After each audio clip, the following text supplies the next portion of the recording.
अस्सलामुअलैकुम स्टूडेंट्स। आज 3.2 की एक्सरसाइज का क्वेश्चन नंबर 6 यहाँ से हम स्टार्ट करेंगे। क्वेश्चन नंबर 6 जो है इसमें आपको क्या गिवन है, स्टेटमेंट है इसकी। नोटोरियस पोस्टमैन, नोटोरियस मीन्स जो बदनाम है, मतलब जो अपना काम अच्छे से नहीं करता है। Postman has to deliver 5 letter in 5 houses. उसका काम क्या है, उसको 5 लेटर 5 घरों में डिलीवर करने हैं। Find the number of ways that no letter is delivered at its correct address. हमने नंबर ऑफ वेज फाइंड करने हैं कि वो जो है करेक्ट लेटर जो है वो करेक्ट घर में डिलीवर नहीं हो रहा, मतलब लेटर जो है वो करेक्ट घर में डिलीवर नहीं हो रहा। क्योंकि नोटोरियस पोस्टमैन है तो वो करेक्ट लेटर को, जो लेटर होगा उसको करेक्ट घर में डिलीवर नहीं करेगा। जी, अब इसको करने के लिए जो फॉर्मूला यूज होगा वो हमारा इंक्लूजन एक्सक्लूजन प्रिंसिपल है, उसी को थोड़ा सा चेंज किया गया। क्यों? क्योंकि वो जो था वो नंबर ऑफ वेज बताने के लिए था, ये नंबर ऑफ वेज जो बन रहे होंगे ड्रॉन्ग के लिए उसको बताने के लिए। The principle of inclusion exclusion will be used to count the permutation of n objects that leave no object in their original position. आपने वो वेज फाइंड करने हैं, वो परमुटेशंस काउंट करनी है जो कि n ऑब्जेक्ट्स को नहीं करेगी अरेंज उनकी ओरिजिनल पोजीशन के ऊपर। जो उसकी ओरिजिनल पोजीशन होगी वहां पर उसको अरेंज नहीं करेगी। The formula will which will be used to find the number of de-arrangement of a set with n elements is given as। D arrangement एक अरेंजमेंट होती है, डी अरेंजमेंट मतलब कि अरेंजमेंट नहीं करनी है, बेतरतीबी से काम जो करना है हमने उसके नंबर ऑफ वेज फाइंड करनी है। उसके लिए जो फॉर्मूला है डी एन इक्वल है n factorial 1 minus 1 over 1 factorial plus ये जो ये अल्टरनेट सीक्वेंस की तरह चलेगा, -1 +1 माइनस, ये किस तरह से है, जब ये -1 की पावर इवन नंबर होगा तो ये +1 होगा, जब ये ऑड नंबर होगा तो ये -1 होगा। जी, अब हमारे पास जो n है, अब क्वेश्चन के सोल्यूशन पे आते हैं। ये नॉट था जो आपको फॉर्मूला बता रहा था। क्वेश्चन में बताया जा रहा है कि सोल्यूशन जो है हमारे पास उसमें n आपके पास 5 है, मतलब 5 लेटर्स हैं। As there are 5 letters for 5 houses for so n is equal to 5। Now using the formula, अब n इज इक्वल टू 5 है, हमारे पास जो फॉर्मूला गिवन है वो ये फॉर्मूला। तो वी हैव n को हमने रिप्लेस कर दिया 5 से। d5 इज इक्वल है 5 factorial 1 minus 1 over 1 factorial plus 1 over 2 factorial minus 1 over 3 factorial plus 1 over 4 factorial minus 1 over 5। ये जो टर्म्स हैं इन सभी के साथ -1 है। देखिए ये सिंपली कर क्या है, आपने सिर्फ इसकी जो मेन टर्म है ना उसको याद रखना है कि आपके पास जो डी एन है ना वो इज इक्वल है n factorial into -1 power n over n factorial. Simply इसको ओपन किया गया। जब देखें, जब हमारे पास n जो है वो अगर 2 होता है तो हमारा dn जो होगा वो किस तरह से होगा, d2 इज इक्वल होगा 2 फैक्टोरियल इनटू, अब ये ब्रैकेट स्टार्ट हुई जी -1 पावर पहली 1 होगी तो ये क्या हो जाएगी 1 ओवर 1 फैक्टोरियल, फिर प्लस, ये प्लस हमने लगाना है, देखिए हमने प्लस ही लगाना है, बाद में वो पावर चेंज हो रही है वो हमें बाद में करना है, 1 ओवर 2 फैक्टोरियल जी। तो ये आपके पास इस तरह से बन जाएगा जी, d2 इज इक्वल है 2 फैक्टोरियल इनटू -1 पावर 1 है तो यहाँ पे ये कैसे आ जाएगा, ये आपका -1 आ जाएगा। लेकिन देखिए अब हमारे पास जो है ना, पहले ये स्टार्ट जो हमने लिया, ये जो टर्म है यहाँ पर हमने 0 से स्टार्ट लिया हुआ, n जो है वो 0 से ऑब्जेक्ट आ रहा है, तो ये जो फर्स्ट आपकी पावर होगी यार यहाँ पे क्या आ जाएगी, ये आपकी 0 आ जाएगी। और ये जो टर्म है इससे पहले हम लगा लेते हैं 0 वाली टर्म, इस टर्म को एज इट इज रहने देते हैं, ये टर्म हमारी एज इट इज आ जाएगी। ओके, इससे पहले जो हमारी टर्म आ रही है plus -1 power 0, -1 power 0 is equal to 1 -1 over 1 factorial plus, ठीक है -1 पावर 2 आ रही है तो ये इवन नंबर हो जाएगा, ये जो है ये पॉजिटिव में कन्वर्ट हो जाएगा। ये इस तरह से, इस तरह से आपकी ये सारी सीक्वेंस जो है ये इस तरह से ओपन करनी है। तो फॉर्मूला में हमारी 5 की थी, हमने 5 की ओपन की है और 5 की ओपन करने के बाद उसमें वैल्यूज पुट की हैं, और वैल्यूज को पुट करने के बाद आपने उनके आंसर्स, सॉरी इसमें वैल्यूज तो नहीं पुट होंगी, इसके अंदर n की वैल्यू पुट हो गई है। पुट करने के बाद इसके लिए फैक्टोरियल को हमने सॉल्व किया है, ये सारी टर्म्स की फैक्टोरियल को सॉल्व करके ये आपका टोटल आंसर। नेक्स्ट क्वेश्चन में मूव करते हैं। नेक्स्ट क्वेश्चन और 7 और क्वेश्चन 8 जो है दोनों सिमिलर हैं, बस इनमें थोड़ी सी फॉर्मूला की चेंजिंग हो रही है। क्वेश्चन नंबर 7 है हमारे पास, how many ways are there to seat 4 married couple around a table such that men and women alternate and each woman is not adjacent to their husband। अच्छा, जो question में कहा गया है कि हाउ मेनी वेज हैं, कितने veg होंगे जब हमने अरेंजमेंट करनी है 4 मैरिड कपल है, टेबल के अराउंड उनकी अरेंजमेंट होंगे। एक टेबल है, उसके अराउंड सिटिंग अरेंजमेंट हमने करनी है 4 कपल्स है, 4 कपल्स में टोटल 8 पर्सन। उनकी अरेंजमेंट इस तरह से होनी चाहिए कि मैन और वुमेन जो है वो अल्टरनेट एक दूसरे के बाद आ रहे हो, and each women is not adjacent to her husband, कि इस तरह सीक्वेंस हो कि वुमेन जो है वो अपने हस्बैंड के साथ उसकी सीट ना है, इस तरह से एडजस्टमेंट करनी है। तो उसके लिए जो फॉर्मूला यूज होगा, यूजिंग द फॉर्मूला, ये फॉर्मूला जो है एडजस्टमेंट, जब भी सेटिंग अरेंजमेंट या एडजस्टमेंट के लिए फॉर्मूला यूज होगा वो ये यूज होगा, एम एन इज इक्वल है समेशन के इज इक्वल है 0 to n -1 पावर के 2n ओवर 2n माइनस के और 2n माइनस के ओवर के, मतलब ये सी कॉम्बिनेशन में n माइनस के फैक्टोरियल विद। अब यहाँ पर हमें 4n जो नंबर ऑफ कपल्स वाला दे दिया गया है वो 4 है आपके पास, वी हैव। अब यहाँ पर हमने इस फॉर्मूले के अंदर जस्ट वैल्यू पुट करनी है आपने। ये फॉर्मूला जो है ये चंद एक जो क्वेश्चंस है उनमें डिफरेंट, मतलब कि एक्सरसाइज के कोई 2-3 क्वेश्चंस हैं, 3 क्वेश्चंस है जिनके अंदर ना यूनिक फॉर्मूलाज यूज होंगे, ठीक है। तो वो जरा आप अच्छे से उनकी स्टेटमेंट्स को याद करें कि वो स्टेटमेंट जो है वो टोटली दूसरे से डिफरेंट आ रही हैं, तो इसलिए उनके लिए डिफरेंट फॉर्मूलाज आ रहे हैं जी। तो इसके लिए m n is equal to 4 का जब मैंने पुट किया है, पुट करने के बाद हम इसको सॉल्व करेंगे। तो इसको भी एज इट इज समीशन में जब हमने पुट किया k is equal to 0 to 4 -1 power k. अब यहाँ पर देखिए ये जो के है ये एक सीक्वेंस की तरह ओपन होगा, मतलब के 0 से स्टार्ट हो गए 4 तक जाएगा। यहाँ पर ये सिंपली वैल्यूज पुट करके ये आपके पास आ गया। इसके बाद हमने के को ओपन किया, के को हमने 0 से स्टार्ट किया फर्स्ट टाइम, फिर के हमारा 1 हो गया, फिर के हमारा 2 हो गया, फिर के 3, के 4।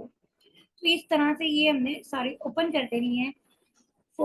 8C0, ये आपके पास 0 आ गया है, -1 पावर 0 1 आ गया, 4 फैक्टोरियल आ गया, -1 पावर 1 -1 आ गया, 8 7 और 7 1 की फैक्टोरियल जी। ये सारा कॉम्बिनेशन वाला काम तो हमने पहले भी किया हुआ है, तो ये इजीली सॉल्व हो जाएगा। इसी तरह से मेन जो है ना वो इसके अंदर फॉर्मूला है। क्वेश्चन नंबर 8 में भी फॉर्मूला वही है, लेकिन थोड़ी सी चेंजिंग है। क्वेश्चन नंबर जो 7 है उसमें कहा गया है कि वो अल्टरनेट नहीं आने चाहिए हस्बैंड वाइफ एक दूसरे के। How many ways are there to seat 6 married couple around a table such that men or women alternate and exactly 3 men are destined to their own wife, जो 3 मैन जो होंगे उनको उनकी बीवियों के साथ एडजस्ट करना है, इस तरह से हमने अरेंजमेंट करना है। अब यहाँ पर आपको एडिशनल इंफॉर्मेशन दे दी गई है कि पहले तो था कि सिर्फ 6 हमने अरेंज करने थे, जैसे कि हमें सिर्फ यहाँ तक कहा गया था ना कि हमने 6 मैरिड कपल को अरेंज करना है, तो हमारा जो पीछे वाला फॉर्मूला था वो इनफ था। लेकिन अब उन्होंने नेक्स्ट उसके अंदर क्या कह दी कि exactly 3 mens are adjusted their own wifes, जो 3 होंगे वो अपनी बीवियों के साथ उनकी अरेंजमेंट्स करनी है, सिटिंग अरेंजमेंट। तो इसके लिए जो फॉर्मूला है वो डिफरेंट होगा। फॉर्मूला इसके लिए जो हमने फॉर्मूला यूज करनी है क्योंकि उसमें 2 टर्म्स है एम और R. M R is equal है समेशन के इज इक्वल है आर टू एन -1 पावर के -1 आर के C R 2n over 2n minus के। इसमें भी सिर्फ आपने फॉर्मूला याद करना है। विद फॉर्मूले में n इज इक्वल टू 6 है और r इज इक्वल टू 3 है। वी हैव कि इसके अंदर आपने n और r की जो n और यहाँ पर के टर्म जो वो r की इक्वल है, n और r की वैल्यूज को हमने पुट किया। पुट करने के बाद आप इसको सिंपली करते जाएं, सिंपलीफाई करने के बाद ये आपके पास आंसर आ जाएगा। अब समीशन है, तो समीशन जो है समीशन को हमने ओपन करना है, जो समीशन है वो ओपन होगा। तो समीशन को जब हमने ओपन किया, देखिए हमारे पास ये जो के r है वो 3 तक जाएगा, के इज इक्वल टू r से इज इक्वल टू n। के आपका आर से स्टार्ट हो गए एंड पे खत्म होगा, मीन्स के आपका कहाँ से स्टार्ट हो रहा है, के हमारा स्टार्ट हो रहा है जी 3 से। तो 3 से स्टार्ट हो गए, 3 4 5 और ये 6 टर्म तक जाएगा।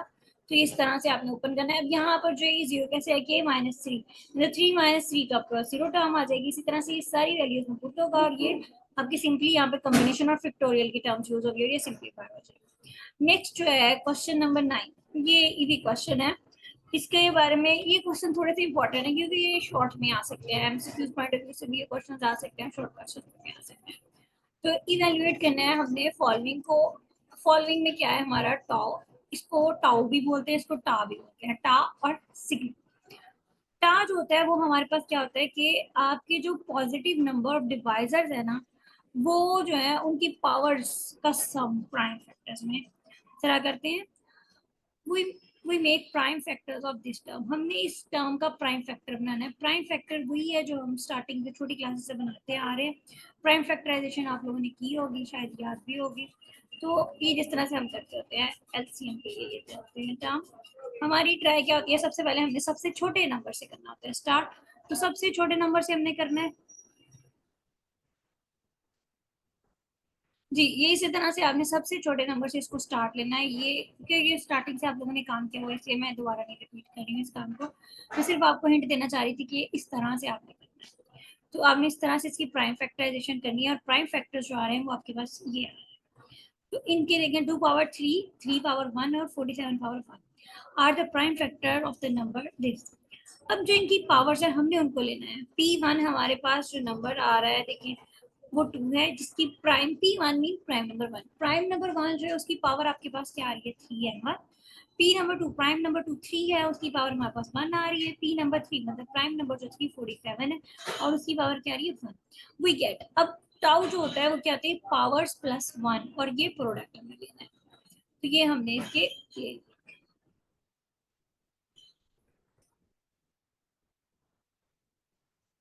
n इज इक्वल है m1 plus 1 bracket m2 plus 1 और ब्रैकेट m3 प्लस 1, और ये मल्टीप्लाई।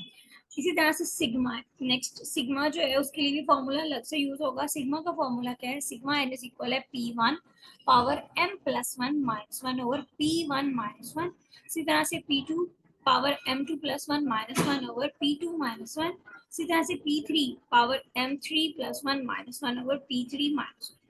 जी, तो सर हमारे पास सिग्मा है, और ये हमने ऊपर अभी फाइंड किए हैं सारी टर्म्स। अभी हम ऊपर फाइंड करते आ रहे हैं, बस हमने वही चीजें नीचे यूज करनी है और उन्हीं को फॉर्मूला पुट करना है। हमने P1 भी फाइंड किया, M1 भी फाइंड किया, हमें जिस फॉर्मूला में वैल्यू पुट करनी है और उनको सिंप्लीफाई करना, तो ये हमारा आंसर है। नेक्स्ट है आपके पास जी 10 फैक्टोरियल की प्राइम फैक्टराइजेशन करनी है। तो 10 के पहले आपने फैक्टोरियल ओपन किए। फैक्टोरियल ओपन करने के बाद देखें 10 जो होता है ये आपके पास क्या होता है, 2 इंटू 5 होता है, मीन्स 2 और 5। 9 जो वो 3 क्रॉस 3 होता है। 8 जो होता है वो 2 क्रॉस 2 3 टाइम, 2 पावर 3 टाइम। अगर सिंपली देखें, ये सिंपली यहाँ पे ओपन किया उन्होंने, 5 into 2 10, 3 square mean 3 2 time 9, 8 2 power 3 7 as it is, क्यों, क्योंकि 7 एक प्राइम नंबर है। उसके बाद 6 जो होता है वो 3 इंटू 2, और 5 एज इट इज, और 4 आपके पास 2 पावर 3, और बाकी जो टर्म्स है वो उसी तरह से आ गई हैं। अब यहाँ पर आपने प्राइम फैक्टर्स को इनको अलग अलग प्राइम फैक्टर्स की फॉर्म में किया। तो यहाँ पर हमारे प्राइम नंबर्स जो है वो 4 है, तो उनकी पावर्स भी 4 तक होगी, मतलब 4 पावर्स आएंगी, M1 M2 M3 so on M4 तक। और जब टाउ का फॉर्मूला उसके लिए यूज होगा तो वो सेम है, M1 प्लस 1 और M2 प्लस 1 और M3 प्लस 1 और M4 प्लस 1, और सेम उसी तरह से। इसी तरह से इन्हीं वैल्यूज को यूज करते हुए हमने इस पे सिग्मा की भी वैल्यूज पुट करनी है, और सिग्मा के लिए भी same.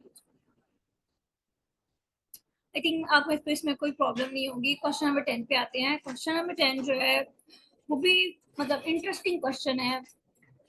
Find the number of proper division divisors of this. यहाँ पर जो वर्ड यूज हुआ है ना वो है प्रॉपर डिवाइस। शायद बचपन में आप लोगों ने बचपन में भी पढ़ा हुआ है प्रॉपर सबसेट, लेकिन वो कितना फोकस नहीं करते रहे सबसेट, प्रॉपर सबसेट और इम्प्रॉपर सबसेट क्या होते हैं। ये छोटी क्लासेस में जब सेट की बात होती है ना, 5 4 से स्टार्ट होती है, तब उसके बाद प्रॉपर सेट की एक डेफिनेशन आती है, लेकिन वो इतनी अंडरस्टैंडिंग नहीं होती है किसी स्टूडेंट को भी प्रॉपर सेट होता है। तो जो प्रॉपर सेट होता है वो ये होता है कि उस सेट के जो अंदर वाले पार्ट्स होते हैं वो प्रॉपर हैं। जैसे कि अब एक नंबर की जो इसको डिटेल में डिस्कस करते हैं क्वेश्चन के सॉल्व करते हुए, तो ये डिटेल में समझ आ जाएगा प्रॉपर सबसेट क्या होता है। A proper divisor of a positive integer n is any divisor other than 1 और n।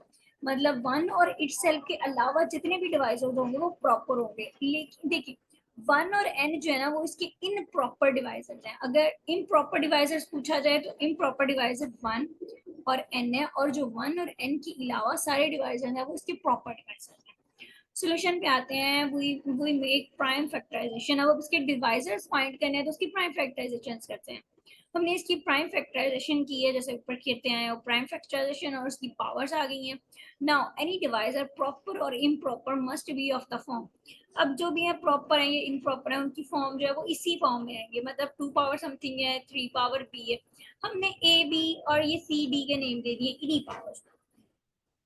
वेयर a जो है ना can be assume the value. अब a जो है वो 3 तक जा रहा है, तो a की वैल्यू क्या क्या अज्यूम हो सकती है, 0, 1, 2 और 3। इसी तरह से 3 की पावर 2 है मीन बी। बी की वैल्यू जो हम अज्यूम करेंगे वो क्या होगी, 0, 1, 2, 3। सी जो है आपके पास वो 3 है, इसकी वैल्यू भी हम अज्यूम कर लेते हैं तो वो 1, 2, 3 तक।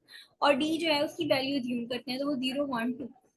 So total values of for the all elements A, B and C and D, जो इनकी टोटल वैल्यूज होंगी, जो इनकी हमारे पास आ रही है, देखिए ए की वैल्यूज टोटल कितनी आ रही है 4, बी की 3 और सी 4, डी 3। तो इन सबको मल्टीप्लाई करेंगे तो 144 जो है ये इसके ऑल पॉजिटिव डिवाइजर्स। अब क्योंकि इसके दो इसमें इम्प्रॉपर डिवाइसर्स भी हैं, हम उनको एक्सक्लूड करेंगे। बट 1 और 4 जो इट सेल्फ है ये इसके इम्प्रॉपर डिवाइजर है, थस द प्रॉपर डिवाइजर जो होगा 144 माइनस 2 इज इक्वल टू 140। जी होपफुली ये क्वेश्चन समझ आ गया कि इम्प्रॉपर और प्रॉपर। प्रॉपर जो होता है वो प्रॉपर मीन उसके अंदर जो प्रॉपरली चीज कंटेन कर जाती है, जो उसके अंदर की चीज होती है उसको प्रॉपर बोलते हैं। और ये जो है ये इटसेल्फ और वन ये इसके इम्प्रॉपर डिवाइजर मानेंगे। कल को हम इंशाल्लाह नेक्स्ट लेक्चर में क्वेश्चन नंबर 11 से कंटिन्यू करेंगे। अल्लाह हाफिज।